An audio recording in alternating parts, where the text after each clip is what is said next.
Finally বন্ধুসকল আজিৰ দিনটোতে PM কিষাণৰ ওপৰত চৰকাৰৰ ফালৰ পৰা আহি পৰিছে এটা জৰুৰী ঘোষণা। তো আপোনালোক যিসকল লোকে PM কিষাণৰ হিতাধিকাৰী, তো বন্ধুসকল এতিয়া আপোনালোকে যদি এনেধৰণৰ কিছুমান যদি আপোনালোকে ভুল কৰিছে, তো তেতিয়াহ'লে বন্ধুসকল আপোনালোকে এতিয়া জেললৈ যাবলগীয়া হ'ব পাৰে। যোনটো নেকি চৰকাৰৰ ফালৰ পৰা খবৰ আহিছে, যিসকল লোকে এনেধৰণৰ কিছুমান আপোনালোকে ভুল কৰি আছে, তো সেইসকল লোকে জেলত যাব লাগিব। তো বন্ধুসকল আপোনালোকে কেনেধৰণৰ আপোনালোকে ভুল কৰিলে আপোনালোকে জেলত যাবলগীয়া হ'ব পাৰে, তো তাৰ ওপৰত আপোনালোকক গোটেই ডিটেইলছটো আপোনালোকক মই জনাম, যোনটো নেকি চৰকাৰৰ ফালৰ পৰা খবৰ আহিছে। তো বন্ধুসকল বৰ্তমান চৰকাৰে প্ৰত্যেক জিলাই জিলাই আপোনালোকে সেই তদন্ত চলাইছে, প্ৰত্যেক জিলাই জিলাই প্ৰতি গাঁৱে গাঁৱে আপোনালোক তালাচী চলাইছে। তো প্ৰায় 32খন জিলাত, অসমৰ 32খন জিলাত এই তদন্ত চলোৱা হৈছে। তো বন্ধুসকল আপোনালোকে সেইটো কাৰণে সাৱধান থাকিব। আপোনালোকে যদি এনেধৰণৰ কিছুমান ভুল কৰিছে, তো তেতিয়াহ'লে বন্ধুসকল আপোনালোকে সেই জেলত যাবলগীয়া হ'ব পাৰে।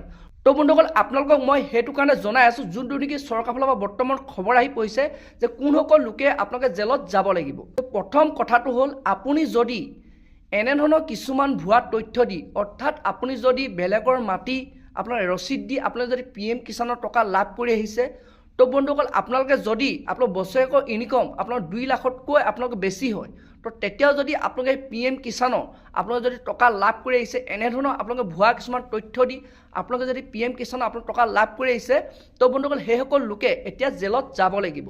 তো যোনটো নেকি চৰকাৰৰ ফালৰ পৰা খবৰ আহিছে।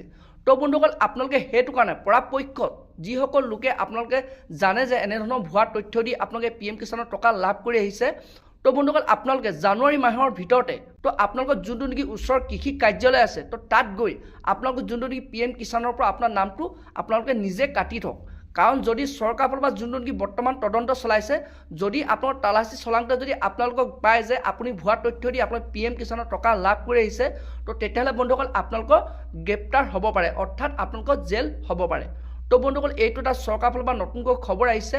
আৰু এতিয়া আপোনালোক যিসকল লোকে আপোনালোকে ইয়াৰ পৰা বাচিব হয়, তো তেতিয়াহ'লে বন্ধুসকল আপোনালোকৰ বেলেগ উপায় নাই, আপোনালোকে কৃষি কাৰ্যালয়ত গৈ আপোনালোকে নিজে চাইন কৰিব লাগিব। তো এতিয়া বন্ধুসকল আপোনালোক কোনসকল লোকে আপোনালোকে চিন্তা কৰিব নালাগে। তো বন্ধুসকল যিসকল লোকৰ আপোনালোকৰ নিজৰ নামত আপোনালোকৰ মাটি আছে, আপোনালোকৰ বছৰেকৰ ইনকম 2 লাখতকৈ আপোনালোকৰ কম হয়, আৰু লগতে যদি আপোনালোকৰ একোখনকৈ জব কাৰ্ড আছে, তো তেতিয়াহ'লে বন্ধুসকল আপোনালোকে চিন্তা কৰিব নালাগে। তো আপুনি সঠিক আপোনালোকে যোনটো তথ্য দি আপোনালোকে PM কিষাণৰ টকা লাভ কৰি আহিছে। তো বন্ধুসকল এই ভিডিঅ'টো বনোৱাৰ উদ্দেশ্য হৈছে, আপোনালোক যিসকল লোকে এনেধৰণৰ কিছুমান ভুৱা তথ্য দি আপোনাৰ বেলেগৰ আপোনালোকৰ মাটি ৰেকৰ্ড দি আপোনালোকৰ যদি বছৰেকৰ ইনকম আপোনাৰ 2 লাখতকৈ বেছি হয়, এনেধৰণৰ কিছুমান আপোনালোকে ভুৱা তথ্য দি আপোনালোকে যদি PM কিষাণৰ টকা লাভ কৰি আহিছে, তো তেতিয়াহ'লে বন্ধুসকল আপোনালোক সেই সকলো সাৱধান হৈ যাওক।